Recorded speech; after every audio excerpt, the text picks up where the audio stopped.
There comes a time in every believer's life when the pain of what was lost clouds the hope of what could be. The nights become long, the prayers become dry, and heaven feels silent. But I tell you today, in the mighty name of Jesus, this struggle, yes, this very struggle, is not the end. It is a doorway, it is a preparation, it is a holy stirring before the outpouring. And if you are in that season right now, if you are walking through pain, disappointment, rejection, and confusion, then I want to tell you with certainty, repeat 3 words, God is coming. You see, when God is about to give you more than you lost, he first takes you through a stripping. He takes you through a silence. He takes you through a test that feels like a breakdown, but it is not a breakdown. It is a breakthrough in disguise. The enemy will whisper in your ear, you've lost too much, you've gone too far, you're too broken. But I tell you, repeat 3 words, God restores better. Job lost everything, his family, his wealth, his health. The Bible says he was blameless and upright, yet tragedy fell upon him like a flood. But Job did not curse God. No, he fell to the ground and worshipped. He said, the Lord gave, and the Lord has taken away. Blessed be the name of the Lord. And what happened after that? The Bible says that God restored Job twice as much as he had before. My friend, let that be a word to your heart today. When God is about to give you more than you lost, he will test the integrity of your worship. He will test the sincerity of your surrender, because what he's about to pour into you requires a stronger vessel. What he's about to bless you with demands a higher level of character, of trust, of obedience. Repeat 3 words. God is watching. There are times you must walk through the fire so that when the gold is revealed, there is no doubt who refined you. You've cried, you've wept, you've grieved. But God says, I have seen your tears. I have heard your groanings, and I am not finished with you. Repeat 3 words. More is coming. This is not the season to give up. This is not the season to backslide.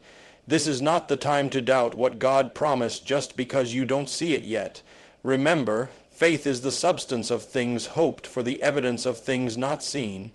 Just because you don't see, it doesn't mean God isn't working. Just because the door hasn't opened doesn't mean God isn't building the house behind it. Just because the healing hasn't manifested doesn't mean Jehovah Rapha has forgotten your name. Repeat 3 words. He remembers you. You see, God never subtracts without the intention to multiply. When you lose something under the hand of God, it is not destruction. It is divine construction. He tears down the temporary to build the eternal. He removes the artificial to reveal the authentic. He allows what you thought you needed to collapse, so he can give you what he knows you were made for. Repeat 3 words, trust his process. Sometimes God removes people not to punish you, but to protect you. He closes doors not to harm you, but to reroute you. He delays blessings not to frustrate you, but to develop you. Why? Because what you lost was never greater than what he's about to release. What left your life was never meant to carry you into the next season. And what seemed like a tragedy is about to become your testimony. Repeat 3 words. It gets better. We all go through seasons when it seems like nothing is changing. You pray and fast, but the job doesn't come. You believe and wait, but the healing doesn't manifest. You give and serve, but the breakthrough remains delayed. Let me tell you, delay is not denial. God's silence is not absence. He is working behind the scenes. He is aligning things, rearranging circumstances, orchestrating people, preparing hearts. And just when it looks like nothing is happening, repeat 3 words. Suddenly it happens. Suddenly the job opens up. Suddenly the call comes. Suddenly the doctor says you're healed. Suddenly the prodigal returns. Suddenly the chains break. Suddenly the oil flows. You serve the God of suddenlies. You serve the God who restores what the locusts have eaten. You serve the God who brings beauty out of ashes, joy out of mourning, dancing out of weeping. Repeat 3 words. He is able. When God is about to give you more than you lost, you will begin to feel it in your spirit before you see it in the natural. There will be a restlessness, a stirring, a divine discontent that something is shifting. You may not be able to explain it, but you'll know that you're not where you used to be, and even though you're not yet where you want to be, you're on your way. The Holy Spirit will begin to whisper, "Get ready, prepare yourself, the time is near." Repeat 3 words. It is near. You'll notice things begin to fall off. People start walking away. Opportunities begin to dry up. And at first, you'll think it's the enemy, but look again. It's God clearing the stage. He's removing distractions. He's pruning the vine so you can bear more fruit. He's teaching you to walk by faith, not by sight. Because when the more comes, when the increase arrives, you won't have time to be double-minded. You must be rooted in faith. Repeat 3 words. Stand your ground. Don't get bitter in the waiting. Don't let discouragement take root. Don't let what you see convince you to forget what God said. His word is still true. His promise is still alive, and His favor is still on you. The very thing the enemy thought would break you is the thing God will use to bless you. The very thing the world used to shame you, God will use to crown you. The very season that brought you to your knees will be the season that lifts you to your feet. Repeat 3 words. He will lift. Joseph was thrown in a pit. Sold into slavery, falsely accused, forgotten in prison, but he remained faithful, and when God's timing arrived in one day, hear me, in one day, Joseph went from prisoner to prince, from the pit to the palace. From rejection to promotion, and not only was he restored, he was elevated. Why? Because God's plan was always greater. God's will was always working. Repeat 3 words. Divine setup revealed. Some of you are in that prison season. You feel forgotten, overlooked, misunderstood, but don't lose hope. God sees you. Heaven is recording every tear, and just like Joseph, you're one. Day moment is coming, that phone call, that opportunity, that divine connection, and when it comes, it will make sense. The struggle will make sense. The rejection will make sense. The silence will make sense. Repeat 3 words. Purpose through pain. Now let me tell you something. What God restores, He multiplies. What He returns, He expands. What He resurrects, He glorifies. You will not only receive back what you lost, you will receive more peace, more strength, more wisdom, more discernment, more intimacy with God, more power in your prayer, more clarity in your calling, more victory in your life. Repeat 3 words over. Flow is coming. What seems like subtraction in your life is often divine preparation for multiplication. We tend to think that when something is taken away, when relationships fall apart, when opportunities are lost, when finances dry up, or when doors close, it means we've failed or that we're being punished. But in the economy of God, subtraction is never the end.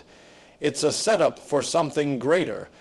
You see, when God takes something away, He's not trying to hurt you. He's trying to prepare you. He is removing the temporary to make room for the eternal. He is clearing the clutter to make space for the blessing. He strips away what is weak, shallow, or misaligned, so that what is strong, pure, and divine can be built on a firm foundation. The enemy would love to convince you that what you've lost is the final word. He wants you to mourn forever over what's been removed, but God says, I'm not done. I'm rebuilding. There is a divine blueprint being drawn in the unseen, and though you may feel like everything is falling apart, it's actually falling into place. Because God never tears down without the intent to rebuild stronger, higher, deeper. Sometimes the greatest blessing is not what God gives, but what He takes away. That relationship that ended was not a loss. it was a rescue. That job that didn't work out was not a failure, it was redirection. That door that closed was not rejection, it was protection. God sees what you cannot see. He knows what lies ahead, and he loves you too much to let you settle for less than his best. There are seasons where God will allow you to walk through emptiness to prepare you for overflow. You might be walking through a dry place right now, feeling like everything familiar has been stripped from you. But don't mistake the stripping for abandonment. It's not punishment, it's positioning. Just as a gardener prunes a vine not to hurt it, but to make it bear more fruit, God prunes your life so that what comes next is more abundant, more powerful, more enduring. The pain of subtraction is real. It hurts to lose, to let go, to feel exposed.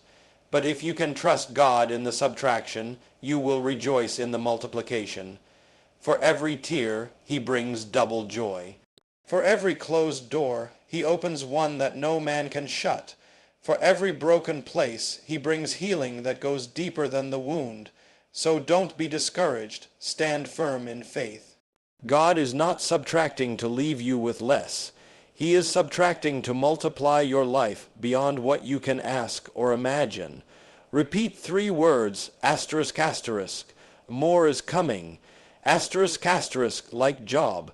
Your response during pain matters. In the face of suffering, your reaction reveals the condition of your heart. When Job lost everything, his children, his wealth, his health, he didn't lash out in anger.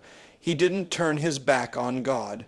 Instead, he fell to the ground and worshipped. That is not the response of a casual believer. That is the response of someone who trusts God more than he trusts circumstances. That is the response of someone who believes in the goodness of God even when nothing good seems to be happening. Pain has a way of testing our posture. Will you praise when there's no promotion?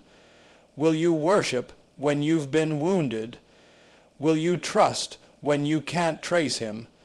That's the difference between superficial faith and a rooted relationship. Job said, "Though he slay me, yet will I trust him." That is the kind of faith that moves heaven. That is the kind of faith that proves to God you are ready for restoration. You see, anyone can praise God when the sun is shining. But true worship is when you say, "God, I don't understand it. I don't like it. It hurts, but I still believe you. I still trust you. I still love you." Worship during suffering is not just a spiritual practice. It's a declaration of war against doubt. It tells the enemy, "You can take my possessions, but you can't take my praise. You can shake my world, but you can't shake my worship." When you worship through pain, you declare that God is still worthy, even if the outcome isn't what you hoped for. Trusting in silence is perhaps one of the greatest tests of faith. When God is quiet, when prayers seem unanswered, when heaven feels closed, it is tempting to believe he has left you, but silence is often the classroom of faith. In the silence, God is not absent. He is watching, he is refining, he is testing your devotion. Will you still believe when the feelings fade? Will you still pray when it seems like no one is listening? The test of maturity is not how loud you can shout in the church, it's how long you can wait in the dark. Faithfulness, when abandoned, is another mark of a heart ready for restoration. People may leave, friends may betray, family may misunderstand, but your allegiance must remain with God. Job's own wife said, "Curse God and die." But Job refused. He chose loyalty over bitterness, worship over complaint. That choice positioned him for divine restoration, and God did restore him. Not only did Job receive double what he had lost, but his latter days were more blessed than his former. Why? Because he passed the test. Because he proved his heart, because he chose God in the storm. Repeat 3 words, asterisk, asterisk. God sees faithfulness, asterisk, asterisk.